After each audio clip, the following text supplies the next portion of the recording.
Hello, जय श्री कृष्णा, राधे राधे। अहोई अष्टमी की कहानी लेकर आए हैं, सुनो। अहोई माता की कहानी। एक साहूकार था जिसके 7 बेटे और 7 बहुएं थी। दिवाली से पहले कार्तिक बदी अष्टमी को सातों बहुएं अपनी इकलौती ननंद के साथ जंगल में जाकर खदान में मिट्टी खोद रही थी। तभी वहां पर स्याऊ माता की मांद थी। मिट्टी खोदते समय ननंद के हाथ से स्याऊ माता का बच्चा मर गया। इससे स्याऊ माता बहुत नाराज हो गई और बोली, मैं तेरी कोख बांधूंगी। तब ननंद अपनी सातों भाभियों से बोली, तुम में से कोई अपनी कोख बंधवा लो। तब भाभियों ने अपनी कोख बंधवाने से इनकार कर दिया।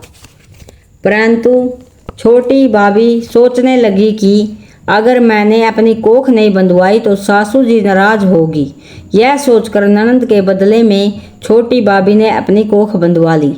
अब इसके बाद उसको जो बच्चा होता वह 7 दिन का होकर मर जाता। एक दिन उसने पंडित को बुलाकर पूछा, मेरी संतान 7वें दिन क्यों मर जाती है? तब पंडित ने कहा, तुम सुरही गाय की सेवा करो। सुरही गाय स्याऊ माता की बायली है, वह तेरी कोख खुलवा देगी जब तेरा बच्चा जिएगा।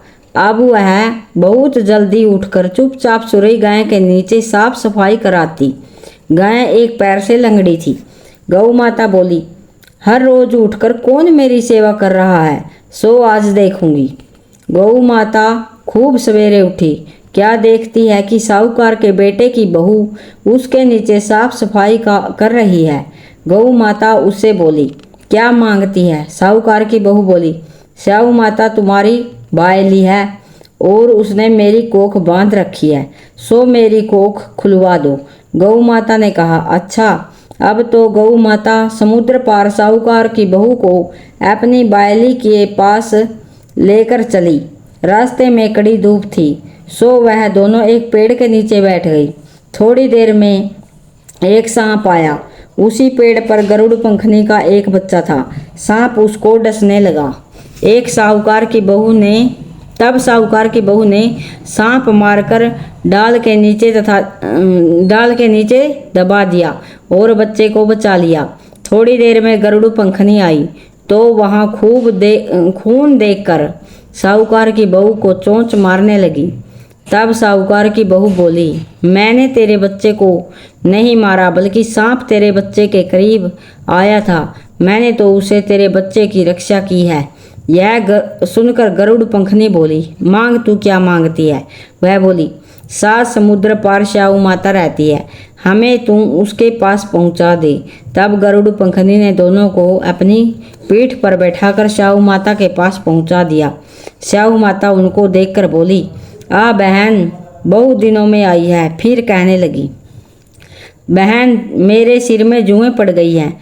तब सुरही के कहने पर साहूकार की बहू ने उसकी सारी जुएं निकाल दी। इस पर स्याऊ माता प्रसन्न होकर बोली, तूने मेरे सिर में बहुत सलाई फेरी है, इसलिए तेरे 7 बेटे और 7 बहू होंगी। वह बोली, मेरे तो एक भी बेटा नहीं, 7 बेटे कहाँ से होंगे? स्याऊ माता बोली, वचन दिया है, वचन से फिरूं तो धोबी की कुंड पर ककरी हूँ। तब साहूकार की बहू बोली, मेरी कोख तो तुम्हारे पास बंद पड़ी है। यह सुनकर स्याऊ माता बोली, तूने मुझे ठग लिया। मैं तो तेरी कोख खोलती तो नहीं, पर अब खोलनी पड़ेगी। आ, तेरे घर पर तुझे 7 बेटे 7 बहुएं मिलेंगी। तू जाकर उजमण करियो, 7 अहोई बनाकर 7 कढ़ाई करियो। वह लौटकर घर आई तो वहां देखा कि 7 बेटे बहू बैठे हैं। वह खुश हो गई। उसने 7 अहोई बनाई, 7 उजमण किए, 7 कढ़ाई करी। शाम के समय जेठानियां आपस में कहने लगी कि जल्दी जल्दी 2 पूजा कर लो, कहीं छोटी बच्चों को याद करके न रोने लगे। थोड़ी देर में उन्होंने अपने बच्चों से कहा, अपनी चाची के घर जाकर देख आओ कि आज वह अभी तक रोई क्यों नहीं। बच्चों ने आकर देखा, चाची तो बहुत कुछ मान रही है। खूब उजमण हो रहा है। यह सुनते ही जेठानियाँ दौड़ी दौड़ी वहाँ आई और आकर कहने लगी कि तूने कोख कैसे खुलवाई। वह बोली, तूने तो कोख बंधवाई नहीं थी, सो मैंने कोख बंधवा ली। अब स्याऊ माता ने कृपा करके मेरी कोख खोल दी है। हे स्याऊ माता, जिस प्रकार साहूकार की बहू की कोख खोली, उसी प्रकार हमारी भी कोख खोलियो। एक कटोरी में गेहूं के दाने लेकर कहानी सुने। इस दिन मिट्टी में हाथ नहीं डालना चाहिए। बोलो अहोई अष्टमी माता की जय।